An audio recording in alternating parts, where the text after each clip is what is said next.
வணக்கம். உங்கள் Satish Arumugam. Group 2A result கிட்டத்தட்ட 2 ஆண்டு இல்லை அதுக்கு மேலே பல போராட்டங்கள் இதெல்லாம் கடந்து புதுசாக வில்லிங்னஸ் இந்த மாதிரி பல விஷயங்களை பண்ணிவிட்டு இன்றைக்கி ரிசல்ட் கன்ஃபார்ம் வருது. ஏற்கனவே வெள்ளி இல்லை சனிக்கிழமை சொல்லியிருந்தோம், ஏதோ டெக்னிக்கல் ப்ராப்ளம் அப்போவே ரெடியாக இருந்தது. பட் இன்றைக்கி confirm TNPSC member father Raj அவர் ட்வீட்டில் பண்ணியிருக்காங்க. வேக்கன்சி அதேமாரி ரொம்ப நாள் நம்ம கேட்டுட்டு இருந்தோம். நான் காலைல கூட நினச்சேன், கடவுளை வேணுன்னா ஒரு 15,000 பேர் நாம் சொல்லியிருந்தது பொய்யா இருந்தாலும், தோராயமாக 15,000ன்னு அடிக்கடி சொல்லிகிட்ருப்போம். அது பொய்யா இருந்தாலும் பரவாயில்ல, 5,990 போஸ்ட்டுன்னா ஒரு 6,000 7,000 பேர் கூப்பிட்டுருந்தா பரவாயில்ல அப்படின்னு நினச்சோம். பட் ஆனால் 14,517 பேர் 1:2 அந்த ரேஷியோவில் கூப்பிட்ருக்காங்க. அப்படி பார்த்தோம் அப்படின்னா 14,975 பேரை கூப்பிட்ருக்கணும். தோராயமாக 14,517 கேண்டிடேட்ஸ் கவுன்சிலிங்க்கு அட்டன் ஆகுறாங்க. ஏன் இது அந்த 900 அந்த 400 பேர் என்னென்னா ஏதாவது சர்டிஃபிகேட் இஷ்யூஸ் இந்த மாதிரி ஏதாவது அப்லோட் பண்ணாது இல்லை அந்த மாதிரி ரிஜெக்ட் பண்ணியிருப்பாங்களா என்னென்னு தெரில. தோராயமாக ரஃப்லி அப்படின்னு போட்டிருக்காங்க. இல்லை சரியாக கவுண்ட் இல்லாமல் கூட இருக்கலாம். எனக்கு அன்அஃபிஷியல் நியூஸில் ஃபியூ மினிட்ஸ் அப்படின்னு சொல்லி அந்த ட்வீட் போடுறதுக்கு கொஞ்ச நேரத்துக்கு முன்னே சொல்லியிருந்தாங்க.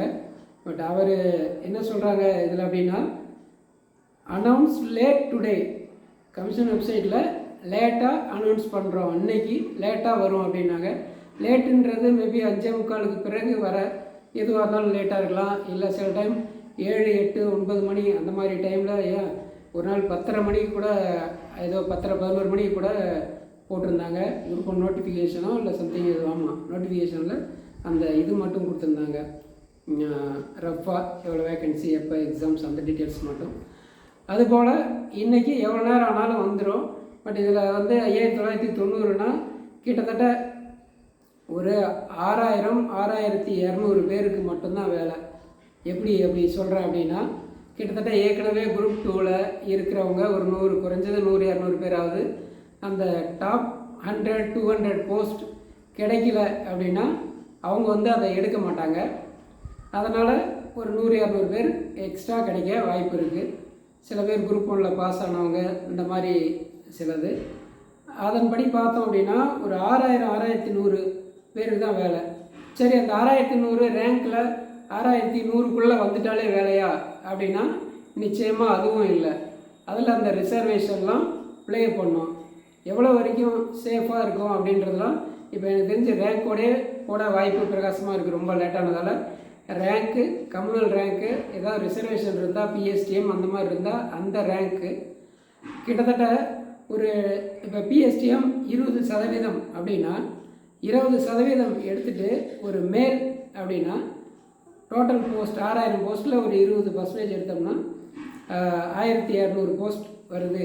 அப்படின்னா ஒரு 900-800 பிசி மேல்னு வச்சுக்குவோம். 900-800 ஒரு 1000 இது வரைக்கும் இருக்கிறவங்க ஒரு சேஃபாக இருக்கும். மீதி எல்லாமே அதில் ரிசர்வேஷன், எக்ஸ் சர்வீஸ்மேன், பிஎஸ்டிஎம்லேயே பல கேட்டகரி அதில் இருக்கும். பிஹெச் இல்லை அந்த மாதிரி ஒருத்தவங்களுக்கும் நான் டோட்டலாக பிஎஸ்டிஎம் சொன்னேன். அதுலேயே கம்யூனல் வைஸ் பிஎஸ்டிஎம் 20%, பிசி அப்படின்னா 26% எடுத்து அதில் 26% வரைக்கும் கிடைக்குமா அப்படின்னா அது வரைக்கும் கிடைக்காது. அப்புறம் அதில் விமன் ரிசர்வேஷன், அதில் தனித்தனியாக பிரியறது, பிஹெச், எக்ஸ் சர்வீஸ்மேன் இந்த மாதிரிலாம் பிரியும். விடோ அது பெண்களில் வந்துடும். அந்த மாதிரி இருக்கிறத நம்ம ஒரு 80-90% போட்டால் என்ன வரும், அது வரைக்கும் இருக்கிறது ரொம்ப சேஃபாக இருக்கும், சேஃபான ஸ்கோராக இருக்கும். அதுக்கு பிறகு சில கம்யூனலில் பின்னாடி இருக்கிறவங்களுக்கு கிடைக்கும். இப்போ for example SCA, PSTM, widow, destitute widow அப்படின்னு இருக்கான்னு வச்சுக்கோங்க. அதில் ஒரு பிஎஸ்டிஎம்மில் ஒரு 10 போஸ்ட் இருக்குது, இல்லை ஒரு 3 போஸ்ட் இருக்குது அப்படின்னா அவங்க ஓவரால் பார்த்தா 11,000 ரேங்கோ 15,000 13,000 ரேங்க்லேயோ இருப்பாங்க. அந்த மாதிரி ஆட்களுக்கும் கிடைக்கும். அதனால் எடுத்த உடனே அந்த மாதிரி ரிசர்வேஷன் இருக்கிற ஆளுங்க ஒரு 10,000 8,000 அந்த மாதிரிலாம் ரேங்க் வருது அப்படின்னு ஒரே பண்ணிக்க வேணாம்.